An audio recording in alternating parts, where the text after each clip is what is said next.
여러분, 한 가지만 여쭤보겠습니다. 세탁기는 어디 있어야 할까요? 미국에서는 수십 년 동안 답이 단 하나였습니다. 지하실입니다. 그게 당연했고 그게 좋은 집의 기준이었습니다. 그런데 지금 그 답이 흔들리기 시작했습니다. 그것도 한국 때문에요. 지금 미국에서는 세탁기 하나 때문에 집 구조를 바꾸는 사람들이 늘어나고 있습니다. 그 변화를 처음으로 겪은 한 미국 엄마의 이야기를 들려드리겠습니다. 하루에 8번 지하실 계단을 오르내리다 무너진 여자. 한국 세탁기 앞에서 처음으로 자신의 삶을 의심하게 된 여자. 그리고 결국 혼자 눈물을 흘린 한 사람의 이야기입니다. 지금부터 미국에서 무슨 일이 일어났는지 이야기 시작하겠습니다. 시작에 앞서 좋아요, 구독 눌러주시면 영상 제작에 큰 힘이 됩니다. 안녕하세요. 저는 텍사스 오스틴에 사는 제니퍼 콜린스입니다. 올해 나이는 34살입니다. 남편 마이클과 저 그리고 5살짜리 딸 에마와 2살짜리 아들 루카스. 딱 넷이서 사는 평범한 미국 가정이에요. 집은 2층짜리 단독주택이고 마당도 있고 차고도 있고 지하실도 있었습니다. 처음 이 집을 샀을 때 마이클이 얼마나 기뻐했는지 몰라요. 지하실까지 있는 집은 흔하지 않다고 수납 공간이 넉넉해서 좋다고 했죠. 부동산 직원도 지하실에 세탁실이 있으니 좋은 집이라고 했습니다. 저도 그렇게 생각했어요. 그때는요. 한국이라는 나라에 대해서는 딱히 깊이 생각해 본 적이 없었습니다. 솔직히 말하면 크게 관심도 없었어요. 주변에 한국계 친구가 한 명 있었고 그 친구 덕분에 가끔 한국 음식을 먹어본 정도였죠. 나라 자체에 대해서는 그냥 막연하게 아시아 어딘가에 있는 작은 나라, 미국을 열심히 따라오려는 나라라는 이미지 정도였습니다. 반도체인가 뭔가 잘 만든다는 말은 들었지만 그게 제 일상이랑 무슨 상관인지는 전혀 몰랐어요. 텍사스에 사는 34살 엄마한테 한국이 대단하든 아니든 그게 제 아침을 바꿔주진 않았으니까요. 제 아침은 늘 같은 방식으로 시작됐습니다. 새벽 6시 반. 알람보다 루카스가 먼저 울기 시작해요. 기저귀를 갈고 젖병을 데우고 에마가 또 일어나서 학교 갈 준비를 도와주다 보면 아침 8시가 훌쩍 넘어 있었습니다. 마이클은 일찍 출근하는 편이라 아침 시간은 거의 저 혼자였죠. 그런데 그 아침마다 꼭 이런 순간이 있었어요. 에마가 유치원 가방을 싸다 말고 지하실 계단 앞에 다가와서는 엄마 나도 같이 가라고 했습니다. 지하실에 내려가는 저를 따라오고 싶다는 거였어요. 처음엔 귀엽다고 생각했습니다. 그런데 어느 날 에마 손을 잡고 같이 계단을 내려가다가 에마가 조용히 속삭였어요. 여기 좀 무서워. 저는 그냥 웃으면서 괜찮아 했는데 그 말이 이상하게 오래 남았습니다. 5살짜리가 매일 엄마가 내려가는 그 계단을 무서워하고 있었던 거였어요. 그리고 그때 시작되는 게 있었습니다. 세탁이었죠. 하루에 세탁기를 얼마나 돌리는지 아세요? 저는 하루 평균 2번에서 3번이었습니다. 아이 둘이다 보니 옷이 금방 더러워지고 수건도 매일 갈아야 하고 침구도 자주 빨아줘야 했어요. 루카스가 이유식을 먹다가 흘리면 그게 바로 빨래 한 바구니였죠. 그것만으로도 하루가 세탁으로 가득 차는 느낌이었습니다. 문제는 세탁기가 지하실에 있다는 거였어요. 우리 집 구조를 설명드리면 현관에 들어오면 거실이 있고 거실 왼쪽에 주방이 있고 주방 옆문을 열면 지하실로 내려가는 계단이 있었습니다. 계단이 12칸이에요. 저는 그 12칸을 하루에 최소 6번은 오르내렸습니다. 세탁물을 들고 내려가고 세탁이 끝나면 건조기로 옮기러 다시 내려가고 다 마르면 꺼내러 또 내려가고 그렇게 한 번 세탁이 완료되려면 지하실을 2번은 왕복해야 했어요. 2번에서 3번 세탁을 돌리면 지하실을 4번에서 6번 오르내리는 거였습니다. 혼자서 세탁물 바구니를 들고 그 계단을 내려갈 때가 제일 힘들었어요.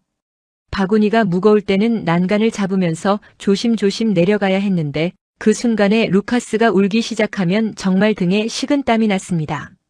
아이를 혼자 두고 내려온 건지 올라가야 하는 건지 세탁물은 내려왔는데 아이 울음소리가 지하실까지 들려오는 그 느낌.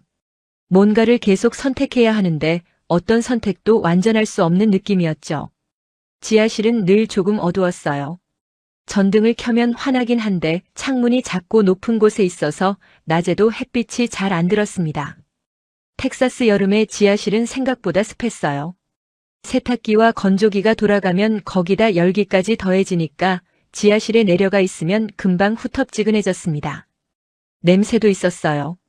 나쁜 냄새라기보다는 눅눅한 냄새, 뭔가 묵은 것 같은 냄새. 세탁 세제 냄새가 섞이면 그게 또 묘하게 머리를 무겁게 만들었죠. 세탁기 소리가 또 문제였습니다. 오래된 기계라 소리가 컸어요. 탈수 시작할 때면 쿵, 쿵, 덜컹, 덜컹 소리가 집 전체로 울렸습니다. 한 번은 루카스 낮잠 재우고 세탁기를 돌렸는데 탈수가 시작되자마자 루카스가 깼어요. 그날 오후 내내 보채는 아이를 안고 달래면서 저는 지하실 문을 원망스럽게 쳐다봤습니다.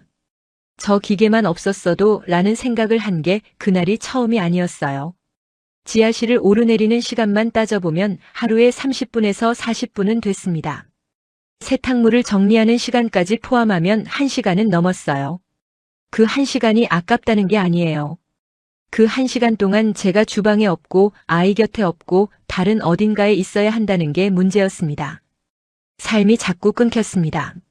뭔가를 시작하면 끝을 볼 수가 없었어요.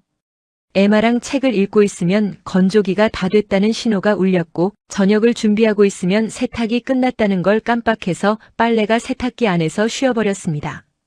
한여름에 빨래를 한 번 다시 돌리는 건 그냥 30분이 날아가는 거였어요. 그날은 유독 힘들었습니다.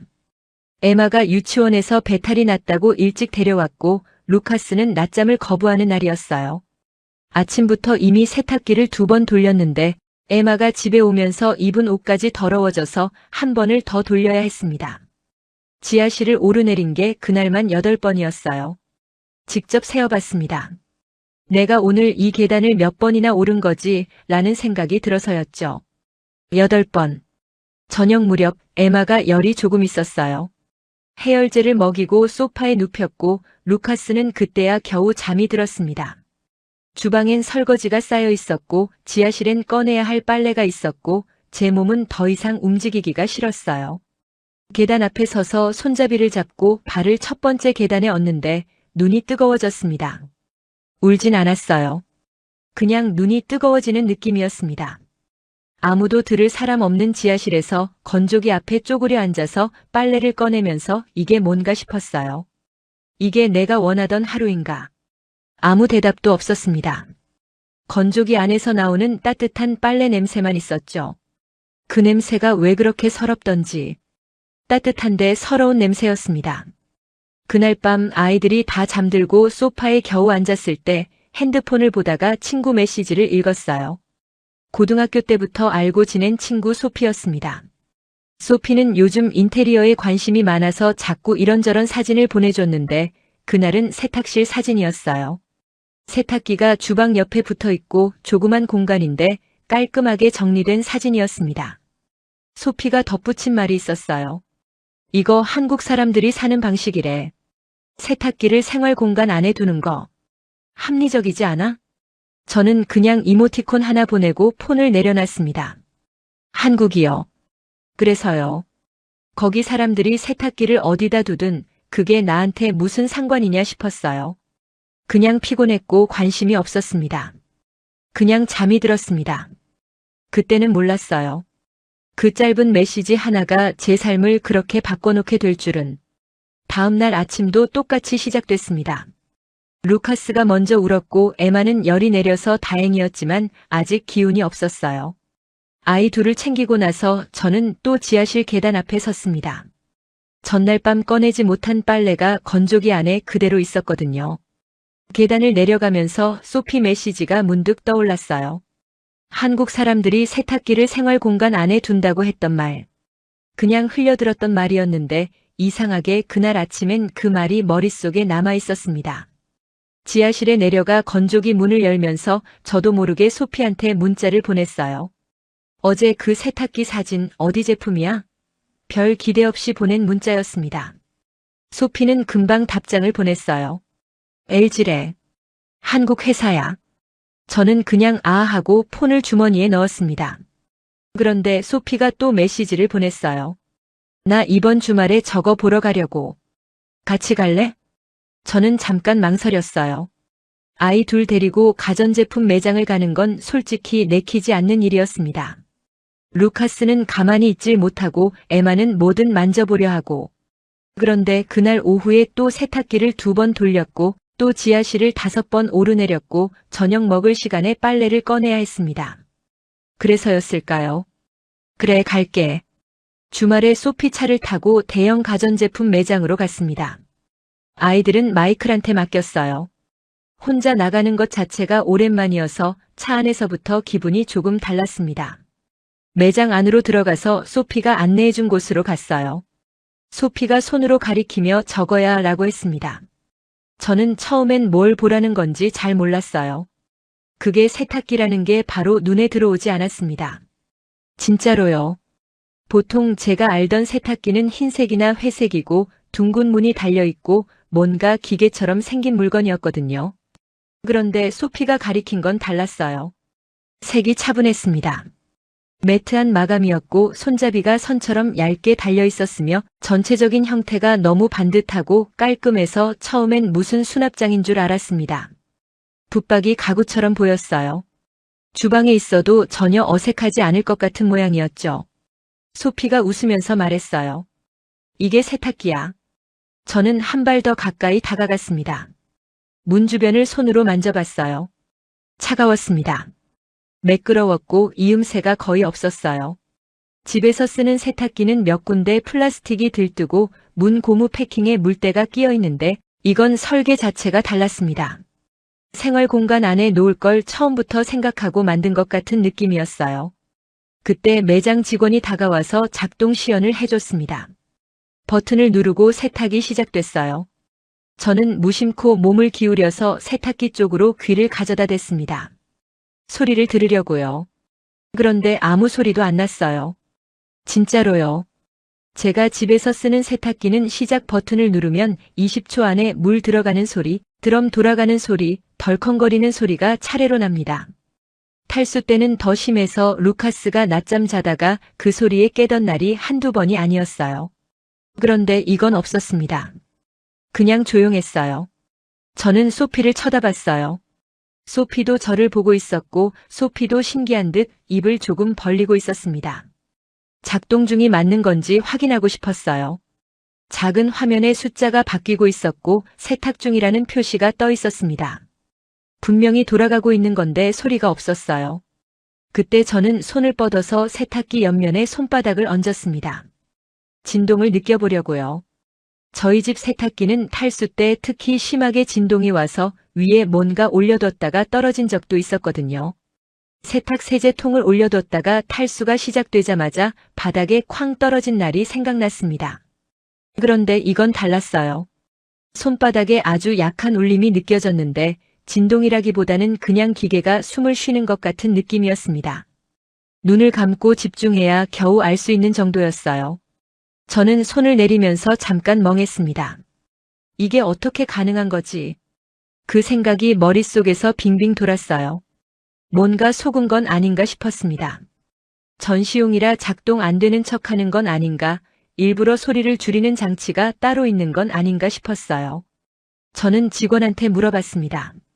이게 진짜로 지금 세탁 중인 거 맞죠? 직원이 네, 맞습니다. 라고 했어요. 그 대답이 오히려 더 이상하게 느껴졌습니다.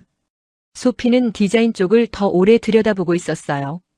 저는 그 옆에 서서 멍하니 세탁기를 봤습니다. 보면 볼수록 이게 정말 세탁기인가 싶었어요. 주방 캐비닛 사이에 넣어도 티가 안 날 것 같았습니다. 단순히 예쁘게 만들었다는 게 아니라 처음부터 이 기계가 집안 어딘가에 자연스럽게 자리를 잡을 수 있도록 설계된 것 같았습니다. 그 생각이 저를 좀 불편하게 만들었어요. 왜냐하면 저는 한 번도 세탁기를 그렇게 생각해 본 적이 없었거든요. 세탁기는 지하실에 있는 거, 그게 당연한 거, 그걸 의심해 본 적이 없었습니다. 제 부모님도 그랬고 친구들도 다 그랬고 집을 살 때 부동산 직원도 지하실에 세탁실이 있으니 좋은 집이라고 했습니다. 그런데 지금 제 눈앞에 있는 이 기계는 지하실이 필요 없는 물건이었습니다. 매장을 나오면서도 머릿속이 정리가 안 됐어요. 집에 돌아오면서 내내 그 세탁기 생김새가 머릿속에서 지워지지 않았습니다. 그날 저녁 저는 마이클한테 오늘 본 것을 이야기했어요. 마이클은 처음엔 웃었습니다. 세탁기 구경하러 갔다 왔어? 라고요. 저는 진지하게 말했어요. 그냥 구경이 아니었어. 진짜 달랐어. 마이클은 제 표정을 보더니 좀 진지해졌습니다. 저는 핸드폰으로 사진을 찾아서 마이클한테 보여줬어요. 마이클이 한번 보더니 그건 주방에 놓는 스타일이야? 라고 물었습니다. 저는 응, 이라고 했고 그게 가능하다는 걸 오늘 봤어 라고 했어요. 마이클은 잠깐 생각하더니 이렇게 말했습니다. 우리 집 지하실 계단이 좁긴 하지. 그 말이 이상하게 제 마음 어딘가를 건드렸어요. 마이클도 그렇게 느끼고 있었던 거였습니다. 말은 안 했지만 그 계단이 불편하다는 걸 알고 있었던 거죠. 그런데 우리 둘 다 그게 당연한 거라고만 생각해왔던 겁니다. 저는 그날 밤 잠들기 전에 핸드폰으로 한참을 찾아봤어요. 한국 가전제품들 세탁기 설치 방법, 주방 옆 세탁 공간 이런 단어들로요. 나오는 사진들이 낯설었습니다. 세탁기가 주방 옆에 있고 어떤 집은 거실 쪽에 붙어 있는데도 전혀 어색하지 않았어요. 오히려 깔끔해 보였습니다. 뭔가 잘못 알고 있었던 걸까요? 저는 그 생각을 머릿속에서 지우려 했습니다. 아니야, 그냥 다른 문화 방식일 뿐이야. 미국엔 미국 방식이 있는 거야. 그렇게 스스로를 다독였어요. 그런데 다독일수록 오히려 그 생각이 더 선명해졌습니다. 이건 그냥 취향의 문제가 아니었어요. 이건 편의의 문제였고 동선의 문제였고 매일 반복되는 내 하루의 문제였습니다. 이건 단순한 문제가 아니었습니다. 며칠이 지나도 그 생각이 가시질 않았습니다. 아침에 지하실 계단을 내려가면서도 건조기 앞에 쪼그려 앉아 빨래를 꺼내면서도 자꾸 그 매장에서 봤던 세탁기가 떠올랐어요. 조용하던 그 기계. 손을 대도 진동이 거의 없던 그 느낌. 가구처럼 반듯하게 서 있던 그 형태. 지우려 할수록 더 선명하게 떠올랐습니다. 그러던 어느 날 아침이었어요. 루카스 기저귀를 갈고 에마 아침을 차려주고 세탁물을 한 바구니 들고 지하실 계단 앞에 섰을 때였습니다. 그날따라 바구니가 유독 무거웠어요. 전날 루카스가 목욕 수건을 3장이나 쓴 데다 에마 체육복까지 더해져서 양이 많았거든요. 첫 번째 계단에 발을 올리면서 저도 모르게 멈칫했습니다. 여기 말고 다른 데가 있다면. 그 생각이 번뜩 들었어요. 저는 바구니를 계단 위에 내려놓고 주방을 한번 둘러봤습니다. 냉장고 옆 공간, 팬트리 문 옆 공간. 어디다 놓으면 될까를 눈으로 재보고 있는 제 자신을 발견했어요. 결국 저는 마이클한테 말을 꺼냈습니다. 주방 옆 공간 한번 재봐줄 수 있어? 마이클이 왜? 라고 물었어요. 저는 그냥 한번요 라고 했습니다. 마이클은 저를 잠깐 쳐다보더니 줄자를 가져왔어요. 우리는 말없이 주방 옆 팬트리 문 옆 공간을 쟀습니다. 가로 65cm, 세로 60cm. 마이클이 고개를 들면서 말했어요. 들어는 가겠는데. 저도 모르게 가슴이 두근거렸습니다. 그게 이상했어요. 세탁기 하나 위치 바꾸는 얘기를 하면서 가슴이 두근거리다니. 그런데 마이클이 뒤이어 한 마리 찬물을 끼얹었어요. 근데 공사비가 얼마나 들겠어. 배관 옮기는 게 보통 일이 아닐 텐데. 지금 그럴 여유가 있어? 저는 그 말에 아무 대답도 못했습니다. 맞는 말이었으니까요. 배관을 옮기려면 전문업자를 불러야 하고 그게 적게는 몇백, 많게는 그 이상이 들 수도 있었어요. 마이클이 틀린 게 아니었습니다. 그냥 현실이었어요. 저는 그냥 알았어 라고 했고 그날은 그걸로 끝났습니다. 그 주에 소피한테 전화가 왔어요. 소피 목소리가 흥분되어 있었습니다. 야, 내가 이웃 캐롤한테 그 세탁기 얘기했더니 캐롤도 보고 싶다는 거야. 우리 셋이 같이 또 가자. 매장에서 캐롤 반응을 보니까 제가 처음에 그랬던 것처럼 의심부터 했습니다. 이게 진짜 세탁기야? 전시용 아니야? 소피랑 저는 웃었어요. 우리도 처음엔 그랬다고요. 그런데 캐롤이 매장을 나오면서 한 말이 제 마음에 걸렸습니다. 이거 우리 동네에도 쓰는 사람 있을 것 같은데. 왜 나만 몰랐지? 왜 나만 몰랐지? 그 말이 이상하게 계속 맴돌았어요. 집에 돌아와서 저는 핸드폰을 열었습니다. 검색창에 한국 세탁기 미국이라고 쳤어요. 처음엔 제품 정보들이 나왔는데 스크롤을 내리다 보니 영상들이 보이기 시작했습니다. 조회수가 있는 영상이었어요. 100만 회, 300만 회, 500만 회. 숫자가 눈에 들어오는데 처음엔 잘못 본 건가 싶었습니다. 세탁기 영상이 500만이라고요. 영상을 하나 열어봤어요. 미국 여성이 자기 집 주방 옆에 세탁기를 설치한 과정을 찍은 영상이었습니다.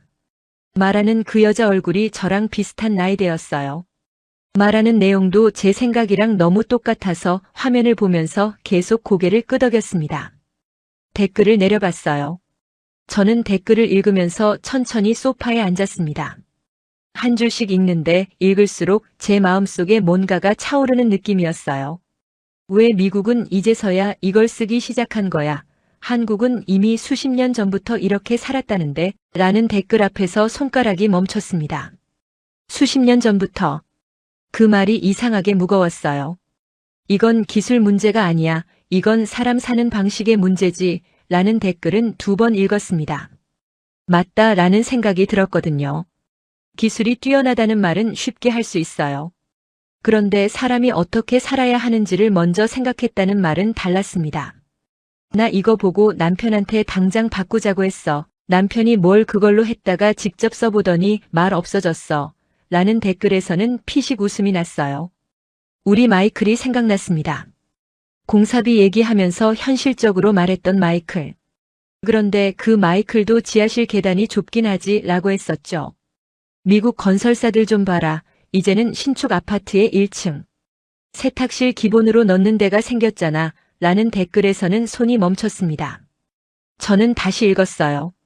신축 아파트의 1층 세탁실이 기본으로. 그게 얼마나 큰 변화인지 저는 잘 알았습니다. 미국 건축 설계라는 건 한 번 방향이 잡히면 수십 년을 그대로 가는 거거든요. 그게 흔들리고 있다는 건 단순한 유행이 아니라는 뜻이었어요. 저는 통계를 찾아봤습니다. 미국 내 1층 세탁실 선호 비율이 최근 3년 사이에 27%에서 43%로 늘었다는 조사 결과가 있었어요. 신축 주택 설계에서 지하실 없이 주방, 인근에 세탁 공간을 배치하는 비율이 2년 만에 2배 가까이 늘었다는 내용도 있었습니다. 개인 취향의 변화가 아니라 집을 짓는 방식 자체가 바뀌고 있었어요. 그게 저를 조용히 흔들었습니다. 해시태그도 보였어요. 런드리룸 혁명이라는 말이 퍼지고 있었습니다. 조회수가 억 단위를 넘긴 해시태그도 있었어요. 수많은 영상들 안에 공통점이 하나 있었습니다. 한국 가전을 먼저 경험하고 나서 생활이 바뀌었다는 이야기였어요. 저는 화면을 내리다가 잠깐 멈췄습니다. 세탁기 하나가 집 구조를. 그 말을 속으로 한 번 더 읽었어요. 어떻게 세탁기 하나가 집 구조까지 바꾸는 대화를 이끌어낼 수 있는 건지 저는 그때까지도 완전히 이해가 되지 않았습니다. 그런데 이해가 안 되는 게 아니라 사실은 이미 이해하고 있는데 인정하기 싫은 건지도 몰랐어요. 소피한테 문자가 왔습니다. 야, 우리 동네 미셸 알지? 미셸이 자기 집 주방 옆에 설치했대. 사진 보내줬어. 대박이다. 저는 사진을 받아서 한참 들여다봤어요. 미셸 내 주방 사진이었습니다. 주방 끝쪽에 세탁기와 건조기가 나란히 서 있었는데 캐비닛이랑 색이 맞춰져 있어서 처음엔 수납장인 줄 알았어요. 미셸이 덧붙인 메시지가 함께 왔습니다. 지하실 다시는 안 내려가도 돼. 이게 왜 이제 됐는지 모르겠어. 이게 왜 이제 됐는지 모르겠어. 저도 그 생각을 하고 있었습니다. 왜 이게 이제야 됐을까요? 왜 이 생각을 우리는 짐작에 못했을까요? 지하실이 당연한 공간이라고 생각했으니까요. 그 당연함이 수십 년간 우리 집 구조를 만들어 왔고, 우리 하루를 만들어 왔고, 저를 매일 계단 앞에 세워왔습니다. 그날 밤 에마가 잠들고 나서 저는 마이클 옆에 앉아서 조용히 말했어요. 나 이거 진지하게 바꾸고 싶어. 마이클은 세탁기 얘기냐고 물었습니다. 저는 세탁기도 그리고 그게 있던 자리도 우리가 매일 내려갔던 그 계단도 다 바꾸고 싶다고 했어요. 마이클은 잠깐 아무 말이 없었습니다. 아까 공사비 얘기를 했던 사람이니까 또 현실적인 말이 나올 것 같았어요. 저는 가슴이 조금 쪼그라들었습니다. 그런데 마이클이 이렇게 말했어요. 나도 사실 그 계단 매번 무거운 거 들고 내려가는 거 힘들었어. 저는 그 말이 이상하게 울컥했습니다. 마이클도 그랬던 거예요. 말 안 했을 뿐이지. 공사비 걱정을 했던 건 반대가 아니라 그냥 현실적인 걱정이었던 거였습니다. 마음은 이미 같은 쪽이었던 거였어요. 우리 둘 다 그게 당연한 거라 믿었기 때문에 힘들다는 말 자체를 꺼내지 않았던 겁니다. 한국은 그걸 바꿀 수 있다고 생각한 거였습니다. 그 생각이 머릿속에 들어오는 순간 저는 한국이라는 나라를 다시 보게 됐습니다. 작은 나라, 미국을 따라오는 나라라고 생각했던 그 이미지가 조용히 흔들렸어요. 단순히 세탁기를 잘 만든 게 아니었습니다. 사람이 어떻게 살아야 편한지를 먼저 생각한 거였어요. 이건 단순한 우연이 아니었습니다. 결심이 선 건 그날 밤이었습니다. 마이클이 잠든 후 저는 혼자 주방 불을 켜고 앉아 있었어요. 핸드폰을 내려놓고 그냥 주방을 둘러봤습니다. 냉장고, 오븐, 식탁, 그리고 저 끝에 있는 팬트리 문. 그 옆 공간. 마이클이랑 줄자로 쟀던 그 자리. 가로 65cm, 세로 60cm. 저는 그 자리를 한참 바라봤습니다. 그러다가 핸드폰을 다시 들었어요. 한국행 항공권을 검색했습니다. 처음엔 그냥 보려고만 했어요. 그런데 손가락이 멈추질 않았습니다. 날짜를 넣고 인원을 넣고 화면이 바뀌는 걸 멍하니 봤어요. 다음 날 아침 마이클한테 말했습니다. 한국 가보고 싶어. 마이클은 커피를 마시다가 잠깐 저를 봤어요. 세탁기 때문에? 저는 고개를 끄덕였습니다. 세탁기 때문이기도 하고 그게 아니기도 하다고 했어요. 잘 설명이 안 됐습니다. 그냥 직접 봐야 알 것 같다고 했어요. 마이클은 한동안 아무 말이 없었습니다. 공사비 얘기를 다시 꺼낼 것 같았어요. 그런데 마이클은 그냥 천천히 고개를 끄덕였습니다. 그래, 가보자. 그렇게 우리는 한국에 갔습니다. 서울에 도착했을 때는 이른 아침이었어요. 공항을 나오면서 공기가 달랐습니다. 낯선 도시 특유의 냄새, 낯선 글씨들, 낯선 소리들. 에마는 신기하다는 듯 두리번거렸고 루카스는 마이클 품에서 잠들어 있었어요. 우리가 묵은 곳은 일반 아파트였습니다. 관광 숙소가 아니라 현지인들이 사는 방식을 보고 싶어서 일부러 찾은 곳이었어요. 현관을 열고 들어서는 순간 저는 멈췄습니다. 주방이 바로 보였어요. 그리고 주방 옆에 세탁기가 있었습니다. 숨기지 않았어요. 가리지도 않았습니다. 주방 캐비닛과 같은 색으로 맞춰져 있었고 세탁기 위에는 작은 선반이 달려 있었어요. 세제가 놓여 있었고 수건 한 장이 개켜 있었습니다. 그게 전부였어요. 특별한 게 아니었습니다. 그냥 일상이었어요. 그 집에 사는 사람에게 세탁기는 그냥 주방 옆에 있는 물건이었습니다. 숨겨야 할 이유가 없는 물건이었어요. 저는 그 세탁기 앞에 한참 서 있었습니다. 에마가 엄마 왜 그래? 라고 물었어요. 저는 아무것도 아니야 라고 했습니다. 며칠 동안 서울 곳곳을 다녔습니다. 오래된 동네도 가봤고 새로 지은 아파트 단지도 봤어요. 어디를 가든 공통점이 하나 있었습니다. 세탁기는 생활 공간 안에 있었어요. 베란다에 있기도 했고 주방 옆에 있기도 했고 세탁 전용 공간이 따로 마련된 곳도 있었습니다. 그런데 어디에 있든 그 공간은 집의 중심과 이어져 있었어요. 아이를 돌보다가 세탁기를 돌릴 수 있는 자리였습니다. 밥을 하다가 빨래를 꺼낼 수 있는 자리였어요. 계단을 내려갈 필요가 없었습니다. 한국을 방문한 마지막 날이었어요. 아이들은 마이클이랑 근처 공원에 갔습니다. 저는 혼자 숙소에 남았어요. 짐을 싸야 했거든요. 가방을 열어놓고 옷가지를 정리하다가 문득 손이 멈췄습니다. 주방 쪽을 봤어요. 세탁기가 거기 있었습니다. 조용히 그냥 거기에 있었어요. 아무것도 아닌 듯이. 저는 천천히 그 앞으로 걸어갔습니다. 세탁기 옆면에 손을 얹었어요. 매장에서 처음 손을 대봤을 때처럼요. 그때는 진동이 있는지 확인하려고 손을 댔습니다. 지금은 달랐어요. 그냥 손을 대고 싶었습니다. 그 순간 갑자기 지하실이 떠올랐어요. 어두운 지하실. 눅눅한 냄새. 12개의 계단. 무거운 빨래 바구니. 루카스 울음소리가 지하에서도 들리던 그 순간들. 에마가 열나던 날, 그날도 계단을 8번 오르내렸던 것. 그리고 에마가 속삭이던 그 말. 여기 좀 무서워. 5살짜리 아이가 엄마가 매일 내려가는 그 계단을 무서워하고 있었던 거였습니다. 말 안 했을 뿐이지. 저도 말 안 하고 마이클도 말 안 하고 에마도 말 안 하고. 우리 셋 다 그 계단이 싫었는데 싫다는 말을 꺼낼 생각조차 못했던 거였어요. 당연하다고 믿었으니까요. 저는 그 자리에서 눈물이 났습니다. 막을 수가 없었어요. 손등으로 눈을 닦으려 했는데 닦을 수가 없었습니다. 계속 나왔어요. 소리는 나지 않았습니다. 그냥 조용히 눈물이 흘렀어요. 왜 울었는지 처음엔 저도 몰랐습니다. 그런데 잠깐 지나고 나서 알았어요. 억울해서였습니다. 지하실이 당연한 줄 알았던 그 수년이 억울했어요. 힘들다는 말도 못하고 바꿀 수 있다는 생각조차 못하고 그냥 계단을 오르내리는 게 엄마의 하루라고 믿었던 그 시간이 억울했습니다. 누가 그렇게 하라고 강요한 것도 아닌데 저 스스로 그게 맞다고 믿었던 것이 서러웠어요. 그리고 또 한 가지. 이걸 먼저 생각한 사람들이 있었다는 것.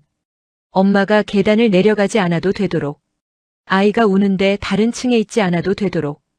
빨래를 돌리면서 밥도 할 수 있도록. 그 당연한 편의를 당연하게 만들어준 사람들이 있었다는 것. 그게 감사하고 그게 또 서러웠습니다. 저는 한참을 그렇게 서 있었어요.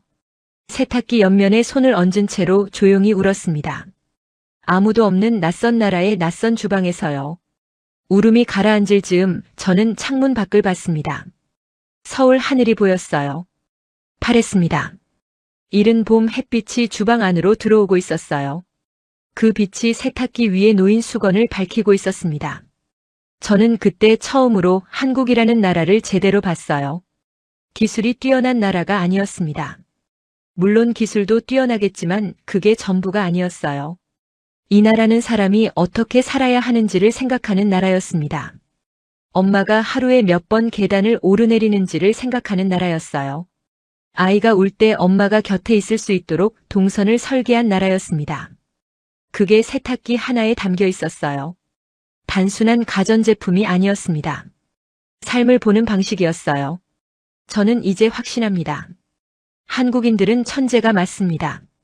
천재라는 말이 가볍게 들릴 수도 있어요. 그런데 저는 진심으로 그렇게 생각합니다.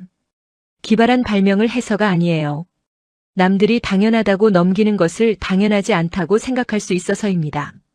엄마의 하루를 설계에 넣을 수 있어서입니다. 그게 진짜 천재라고 저는 생각합니다. 한국에서 돌아온 후 우리는 집을 바꿨습니다. 마이클이 먼저 말을 꺼냈어요. 공사 알아보자. 저는 그 말을 듣고 멍하니 마이클을 쳐다봤습니다. 공사비 걱정을 했던 사람이 먼저 말을 꺼낸 거였어요. 마이클이 멋쩍게 웃으면서 말했습니다. 한국 가서 보니까 알겠더라고. 이게 돈 문제가 아니었어. 공사에 사흘이 걸렸습니다. 지하실 계단 옆 문을 막고 주방 옆 공간에 세탁기와 건조기를 나란히 설치했어요. 공사가 끝나고 처음으로 세탁기를 돌리던 날 저는 주방에서 저녁을 준비하면서 세탁기 소리를 들었습니다. 아니, 거의 소리가 나지 않았어요.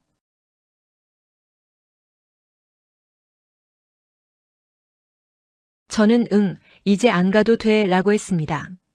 에마가 좋겠다 라고 했어요. 거기 무섭다고 했습니다. 저는 그 말을 듣고 잠깐 멈췄어요. 한국 숙소에서 혼자 울던 그 순간이 떠올랐습니다. 에마가 속삭이던 그 말, 여기 좀 무서워, 가 다시 들리는 것 같았어요. 이제는 안 무서워도 됩니다, 에마야. 나중에 소피한테서 문자가 왔어요. 나도 결국 설치했어. 어제 처음 돌렸는데 남편이 아무 말도 안 하고 그냥 한참 쳐다보더라고. 저는 그 문자를 읽고 피식 웃었습니다. 그래, 소피. 그 표정 나도 알아. 마이클도 그랬거든. 미국에서도 변화는 계속되고 있습니다. 새로 짓는 집들의 1층 세탁 공간이 기본으로 들어가기 시작했고 인테리어를 바꾸는 가정들이 늘고 있어요. 지하실이 당연하던 나라에서 이제는 왜 지하실이어야 하냐고 묻는 사람들이 생기기 시작했습니다. 그 질문이 한국에서 시작됐다는 걸 저는 이제 압니다. 삶을 편하게 만드는 것. 그게 기술이 아니라 철학이라는 것. 그 철학이 세탁기 하나에 담겨 바다를 건너왔다는 것. 저는 그걸 지하실 계단 12개를 수년간 오르내리고 나서야 알았습니다. 늦었지만 이제는 압니다.